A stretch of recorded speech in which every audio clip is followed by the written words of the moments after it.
হাসরের ময়দানে মানুষ নাফসি নাফসি বলে কাঁদবে। হাসরের ময়দানে মানুষ নাফসি নাফসি বলে কাঁদবে।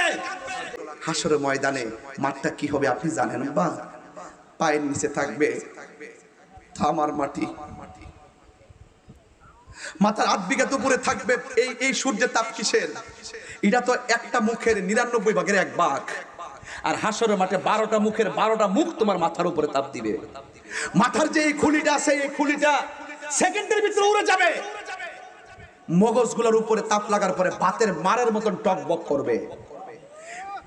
এই শরীরের ঘাম পড়তে পড়তে নিচে পানি হবে। এই পানিটা জাহান্নামের আগুনের চাইতে গরম হবে, দুনিয়ার আগুনের চাইতে 70 গুণ গরম। এই পানিটার ভিতরে আপনার পা থাকবে। গুনাহ যতটুকু হবে ততটুকু পানি ঝরবে। কেউ গুনাহ অনুযায়ী গিরা পানিতে, কেউ গুনাহ অনুযায়ী হাঁটু পানিতে, কেউ গুনাহ অনুযায়ী কোমর পানিতে, কেউ গুনাহ অনুযায়ী গলা পানিতে, কেউ গুনাহ অনুযায়ী মাথা উড়াইনা পানিতে। গোশতগুলো ওই যে পোল্ট্রি মুরগি মেশিনে দিলে যেমন করে পাখাগুলো খুলে যায়, গোশতগুলো হাড্ডি থেকে এইভাবে খুলে গিয়ে কঙ্কাল হয়ে যাবেন। 1 দিন না 2 দিন না, এইভাবে আপনি 50,000 বছর থাকবেন। একজন নবী বলতে পারবে না আল্লাহ বিচারটা শুরু করো।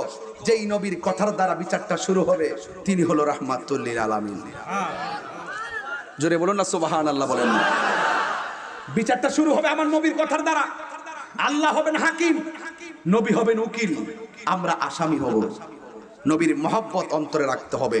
কথা বলেন ঠিক না বেঠিক?